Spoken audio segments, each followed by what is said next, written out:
A former Ukrainian MP linked by Britain to an alleged Russian plot to take control of Ukraine says his country needs new political leaders.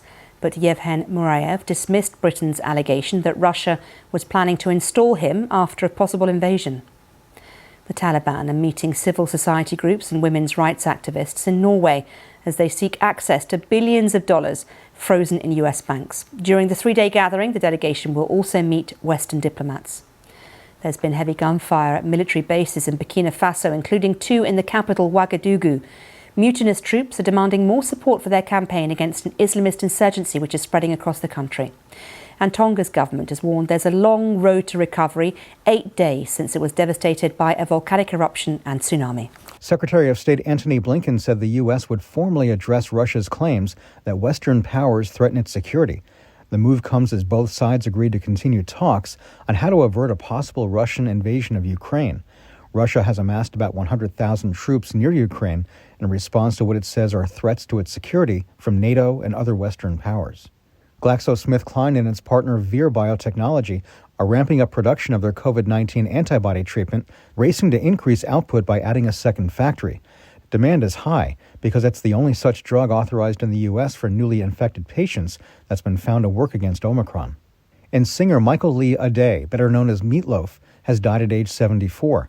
His 1977 album Bat Out of Hell is one of the best-selling of all time. He also gained fame for appearances in several movies, including the Rocky Horror Picture Show, and he won a Grammy in 1993 for his power ballad, I'd Do Anything for Love. In Japan's southernmost prefecture of Okinawa, the incumbent mayor of Nago City secured his re-election on Sunday. The mayoral race came as the central government and Okinawa have been locked in a standoff over the planned relocation of U.S. Marine Corps Futenma Air Station to Nago City. Incumbent Toguchi Taketoyo garnered 19,524 votes. He had the support of the ruling Liberal Democratic Party and its coalition partner Komeito. His rival and newcomer Kishimoto Yohei got 14,439 votes. He was backed by Okinawa Governor Denny Tamaki and was supported by opposition parties. The City Election Commission says voter turnout was 68.32%, the lowest ever.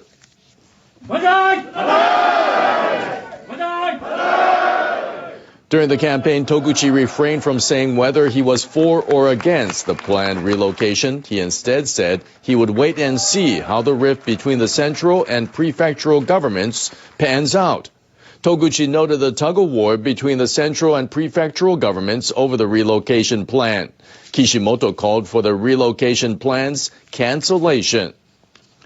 The new U.S. ambassador to Japan, Rahm Emanuel, has arrived in Tokyo. Emanuel landed at Haneda Airport with his wife Amy on Sunday. He tweeted, "Amy and I are excited to have arrived in Japan and are eager to meet the people of Japan as we travel throughout the country." The 62-year-old Chicago native is known for his drive. He was a member of the U.S. House of Representatives before serving as chief of staff to then-President Barack Obama. Emanuel is known to be close to President Joe Biden, who was Obama's vice president. Earlier this month, Emanuel spoke exclusively to NHK ahead of his departure for Japan. I'll be forthright both about our strengths and about our challenges that we share together and be open and receptive to how to solve them together.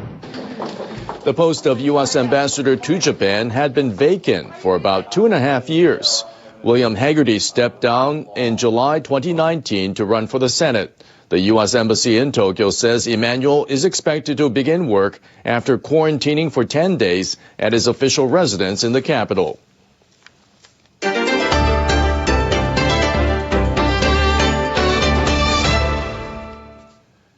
Now, the coronavirus situation in Japan, where the daily count of infections has topped 50,000 for the second day in a row. The surge in cases at schools and workplaces is prompting people to visit community clinics to get tested. At this clinic in Tokyo, all the slots for tests were filled soon after it opened. A public health center in the capital has been stretched so thin it has stopped tracing the close contacts of people who have tested positive. The scarcity of testing kits is posing a serious problem. The clinic will run out of preliminary antigen testing kits in 2 weeks. It has given up a plan to start giving booster shots next month. It will be helpful if people opt not to get tested as long as they don't have symptoms, even if they have been in close contact with those who have tested positive. They should only visit medical institutions if they develop symptoms. Tokyo reported more than 9,400 new cases on Sunday. The daily tally is more than double the figure for a week ago. Tokyo will open an accommodation facility for infected people without any symptoms who may spread the coronavirus to family members. The facility has 350 beds. It also has booths for teleworking.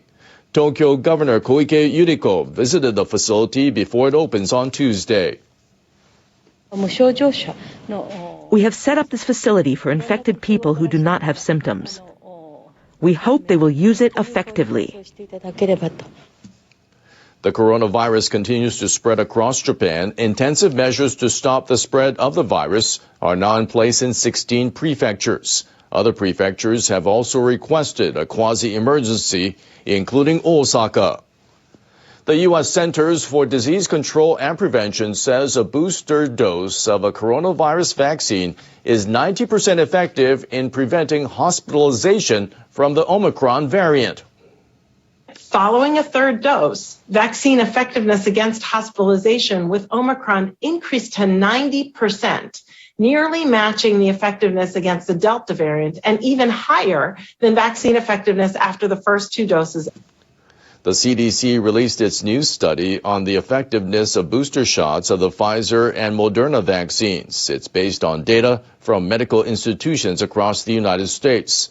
The study also shows that unvaccinated people aged between 50 and 64 are 44 times more likely to be hospitalized for COVID-19 compared to fully vaccinated and boosted individuals. The figure rose to 49 times among those aged 65 or older. Walensky urged people who are eligible to get their booster shot to get it as soon as possible.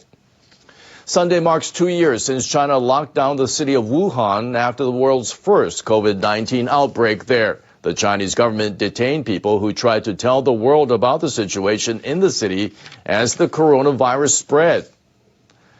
Independent journalist Zhang Jian traveled to Wuhan during the lockdown. She shared first-hand accounts about the difficult conditions for the city's residents. The Shanghai native was detained by authorities for spreading false information.